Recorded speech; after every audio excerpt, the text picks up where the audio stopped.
देशासाठी अत्युच्च साहस आणि शौर्य गाजवणाऱ्या वीर जवानांना उद्याच्या स्वातंत्र्य दिनानिमित्त शौर्य आणि सेवा पदकांनी सन्मानित केलं जाणार आहे। यात पोलीस, अग्निशमन सेवा, गृहरक्षक दल, नागरी संरक्षण आणि सुधारणा अशा सेवांमध्ये उल्लेखनीय कामगिरी करणाऱ्या 1037 अधिकारी आणि जवानांचा समावेश आहे।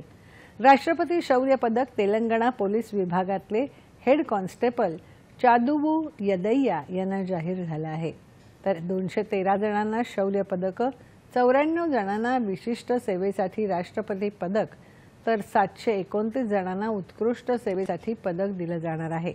शौर्य पुरस्कारांमध्ये महाराष्ट्रातल्या 17 पोलिसांची निवड झाली आहे।